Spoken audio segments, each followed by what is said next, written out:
2 स्त्रियांचा विनयभंग करण्यात आला।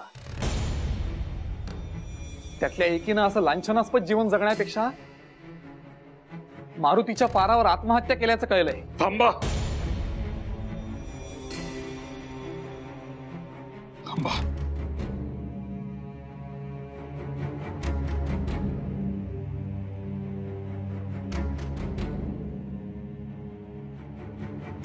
अनाचार आहे, अनाचार आहे। वास्तविक पाहता या सगळ्या शोध पथकांची आवश्यकताच नव्हती हे मी देखील जाणतो। रुग्णाचे नाव न देणाऱ्यांना शिक्षा होईल असा साधा आदेश जरी सरकारने दिला असता तरी हा सगळा धुमाकूळ थांबणाऱ्यातला होता।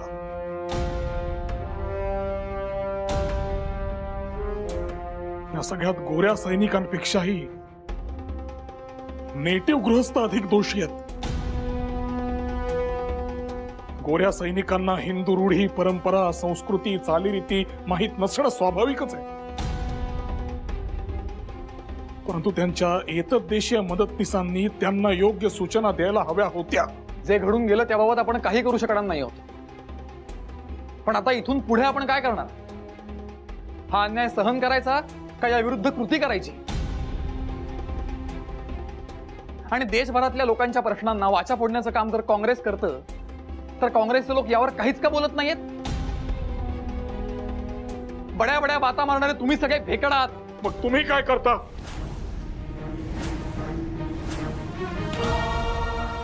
नुसती भजनं आणि कीर्तन? तुम्ही भेकड नाही ना? दमण्यात रक्त नाही तुमच्या? आहे। मग रँड अजून जिवंत कसा?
हा पुढे जिमखाना, रोज संध्याकाळी रँड इथे येतो, हाच त्याचा येण्या जाण्याचा रस्ता आहे। नीट बघून ठेवा। चला।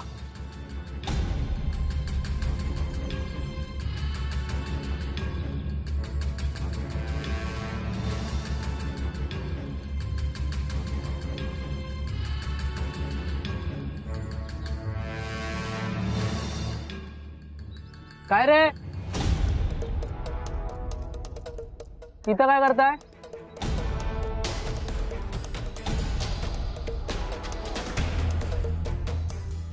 नाही, काही नाही, असंच फिरायला इथे आलो होतो। खरं तर वाट चुकलो। काय या भागाचं नाव काय? काय करायच्यात नसतं चौकशा? तुम्हाला कुठे जायचंय? अहो ते तुळशीबागेतलं मंदिर आहे ना, तिथं जायचं होतं। कुठून जायचं? इकडनंच ना? अहो तुळशीबाग कुठं, हे कुठं? चला पळा, मागे फिरायचं आणि पुढल्या चौकात कोणालाही विचारा, तुळशीबागेकडे जायचा रस्ता। असं असं? अहो नवीन होत ना आम्ही, माहिती नव्हतं आम्हाला। धन्यवाद। या।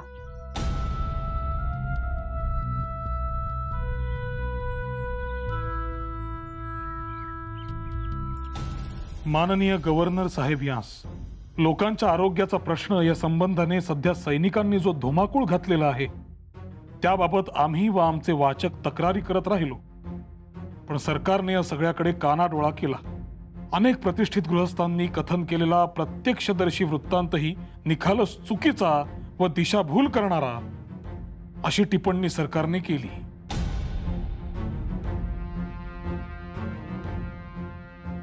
केसरीच्या नेतृत्वाखालील देशी वर्तमानपत्रांनी लावलेला निषेधाचा सूर राजद्रोही आणि विश्वासघातकी असल्याची निर्भत्सना करण्यात आली. रँड महोदय या कमिशनर साहेबांच्या हाताखालील गोऱ्या अधिकाऱ्यांनी धुमाकूळ घातलेला असे चित्र आहे. मुंबईतील 3/4 वस्ती स्थलांतरामुळे कमी झाली. 4 महिन्यांमध्ये उद्भवलेली ही स्थिती चिंताजनक असली तरीही असे दिसते की मुंबईत जो जुलूम झाला नाही तो पुण्यात होतोय.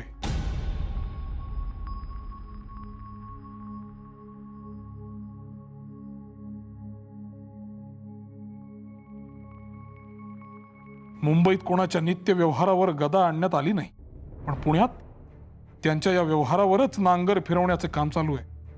मुंबईप्रमाणेच पुण्यातही स्थानिकांच्या धार्मिक आणि सामाजिक भावना सर्व बाजूंनी विचारात घेतल्या गेल्या असतील तर मुंबईत नाराजी दिसत नसताना पुण्यात ती का दिसतेय?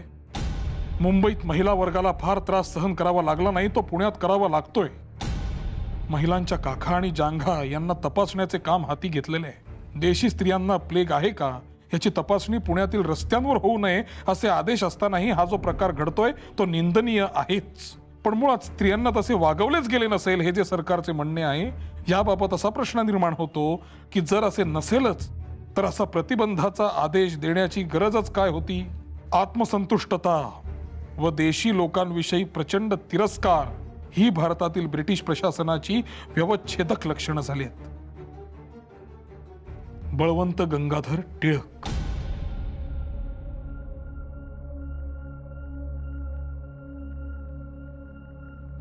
What is this, Daniel?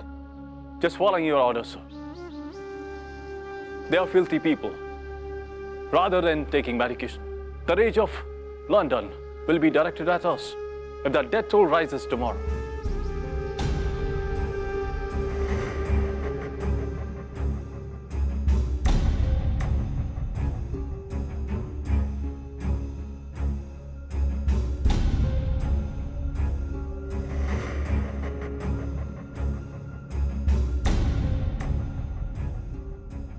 Yes.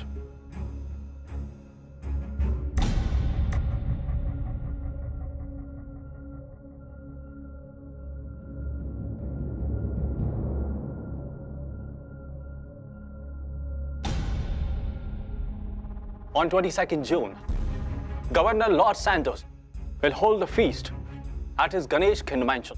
I personally come here to invite you for the same. Around 100 people, including some government officials and eminent citizens, will be there for that. But you cannot even imagine how much fun it will be at England now. बरोबर आहे तुमचं. आम्हाला नाहीच येणार कल्पना. इथे दुष्काळात लोक अन्न पाण्या वाचून जीव सोडत आहेत आणि तुम्ही आमच्याकडचं सगळं धान्य त्या तुमच्या राणीकडे इंग्लंडात पाठवताय. तिथे इंग्लंडात बसून तुमची राणी जी मेजवानी झोडतीये ती आमच्या जीवावर असे समजा आणि ही आमच्याकडून तुमच्या राणीला भेटही समजावी. आमंत्रणाबद्दल आभार. आम्ही नक्की येऊ तुमची आतषबाजी पाहायला. खरं म्हणजे 2-4 बार आम्हालाही उडवता आले असते तर बहार आली असती, पण असो ते पुढच्या वेळी. आणि मेजवानीच्या आतिषबाजीची तुम्हाला फन येईल की नाही माहित नाही, पण आम्ही जेव्हा आतिषबाजी करू तेव्हा नक्की येईल तुम्हाला फन.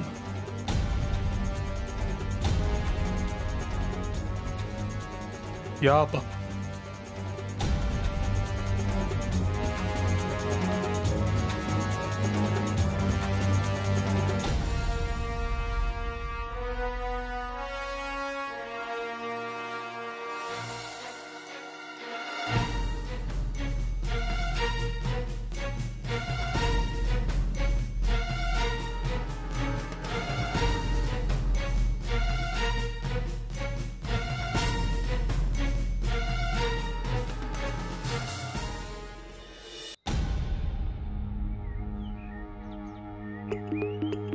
टिळकांची भेट झाली तेव्हा केसरीतल्या अग्रलेखातील वाक्य आपणच त्यांना सांगितलं. काँग्रेसची लोक काहीही करत नाहीत तेव्हा ते आपल्याला काय म्हणाले आणि तुम्ही काय करता? भजन आणि कीर्तन.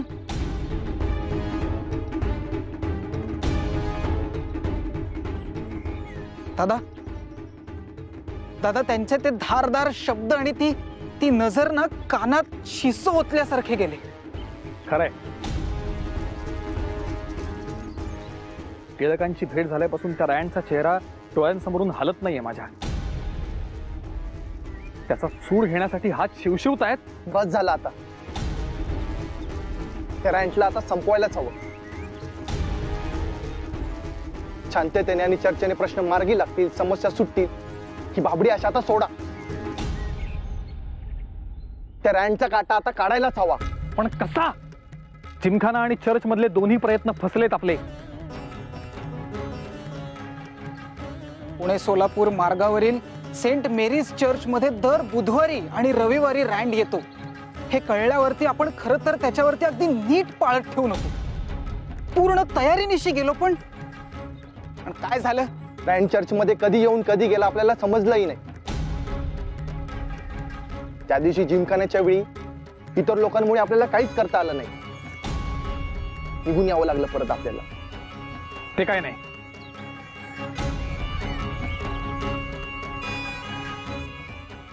आता त्याला अशा ठिकाणी गाठायचा की प्रयत्न फसण्याचं काही कारणच उरलं नाही पाहिजे.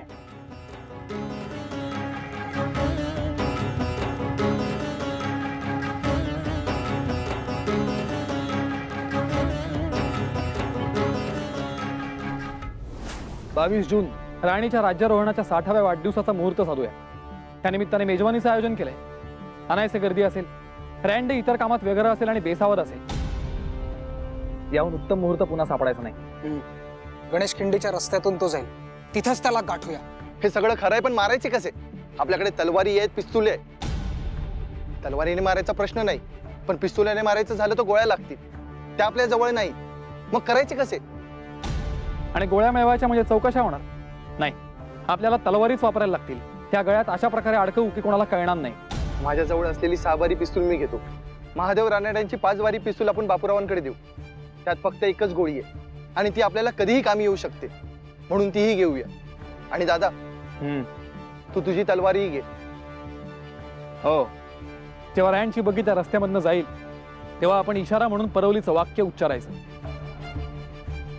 गोंद्या आला रे.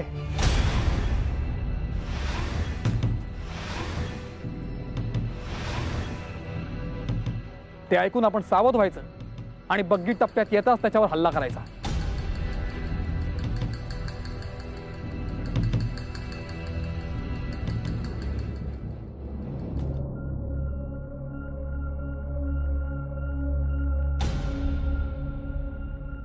Why did Tilak say this? Does it make any sense? Is he up to something?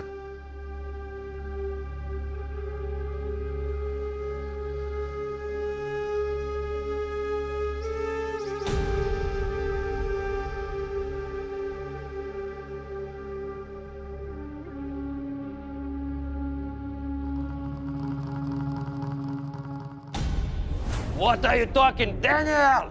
Yes, sir. Your life is under threat. Who the hell is trying to kill me? Find out every nook and corner of the town. Yes, sir. Let this feast get over.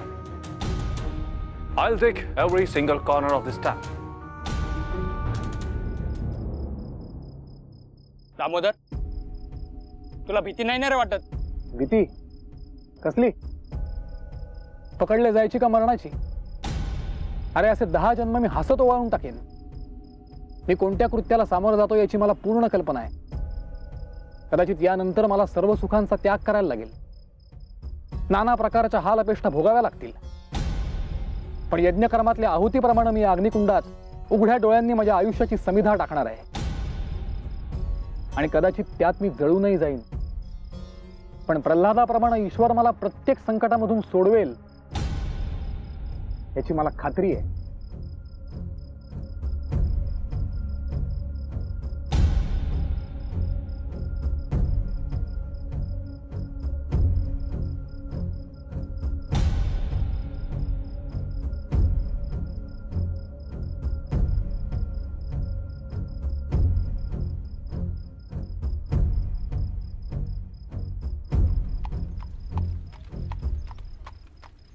गोंद्या आला रे.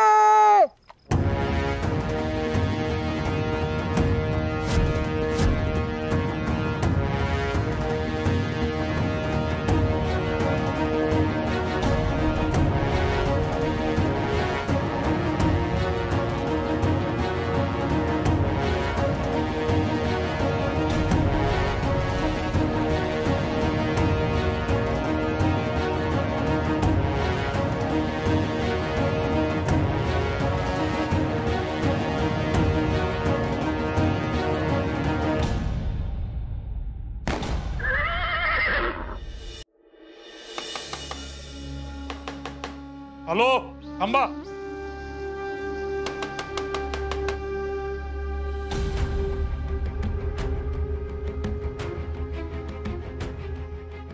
Mister Daniel, ही काय वेळ झाली? हे असे अवेळी माझ्या घराचे दार ठोठावताय. सर्व काही क्षेम आहे ना? Mr. Tilak, I have come here to take you into the custody for the interrogation. अहो काय म्हणतोय हा? काय झालंय? आणि आता अशा अवेळी? तू थांब जरा भामे. तू शांत हो, मी बोलतोय ना त्यांच्याशी. मलाही काही ठाऊक नाही.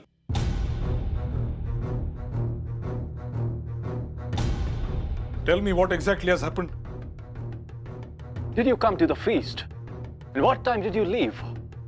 How did you arrive? Which road did you take? Have you noticed anything suspicious? Huh? मेजवानीच्या समारंभाला आलो होतो मी. आणि परतताना काय गणेश खिंडीतून परतलो. आणि संशयास्पद हालचालींचं म्हणाल तर मला तरी परतताना काही आढळलं नाही. काय घडलंय काय नेमकं? Really? You don't know anything? Mr. Rand and Ast have been attacked.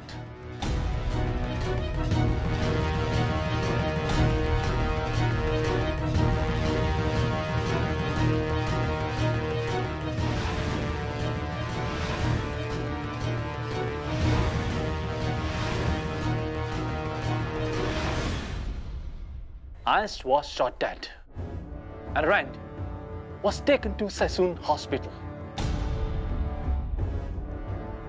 A bullet has passed through his left lung, and he is severely injured.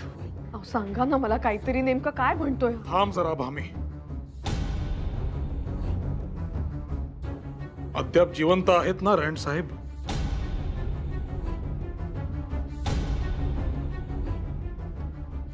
कशी अवेळी येऊन माझी चौकशी करण्याचे काय कारण? आणि तुमच्या प्रश्नाचे साधे उत्तर असे, माझा या कुठल्याही प्रकरणाशी काहीही संबंध नाही.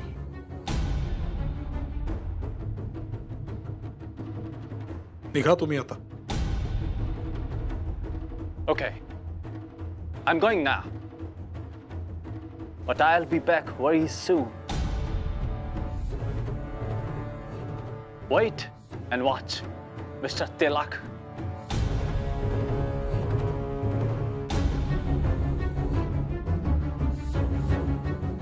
अहो काय झालं नक्की? आता तरी सांगताय का मला? आम्ही घाबरण्याचं काहीही कारण नाही. तू शांत हो जरा. झालं इतकंच, तो रँड साहेब आहे ना, वॉल्टर रँड, प्लेगच्या तपासण्यांच्या वेळेला लोकांच्या देवघरांना, अगदी स्त्रियांनाही विटाळ करत होता. कोणीतरी त्याच्यावर गोळ्या झाडल्या आहेत. काय? पण मग गेले का ते? आहे, ससूनला नेलाय त्याला, परंतु प्रकृती गंभीर आहे. पण कोणी झाडल्या गोळ्या, कधी आणि कशा? व्हिक्टोरिया राणीच्या सन्मानार्थ जो मेजवानीचा समारंभ आयोजित केला होता, जिथे मी गेलो होतो, तिथल्या बंगल्याच्या बाहेर रँड साहेब बग्गीत बसला. त्याच्या मागच्या बग्गीत आयस्ट देखील बसला. बग्गी जसजशी पुढे जाऊ लागली तसे काही कळण्याच्या आतच रँड बग्गीत कोसळला. त्याच्याच पाठोपाठ आणखी 3 गोळ्या सुसाट वेगानं आल्या आणि आयर्स्टला लागल्या. तो देखील कोसळला. ते आवाज ऐकून सुरुवातीला आयर्सच्या बायकोला असं वाटलं की हे त्या समारंभातलेच फटाके फुटतायत, पण तसं नव्हतं. ते दोघेही जखमी अवस्थेत आपापल्या बग्गीत पडले होते. तो आयर्स जागीच ठार झाला, परंतु रँड साहेबाला नेलंय ससूनला. त्याच्या डाव्या फुफ्फुसातून गोळी आरपार गेली म्हणे. पण मग आता या डॅनियल साहेबाला वाटतंय की तुम्हीच ते. अहो काय हे आता नवीन तुमच्यावर खुनाचा आरोप.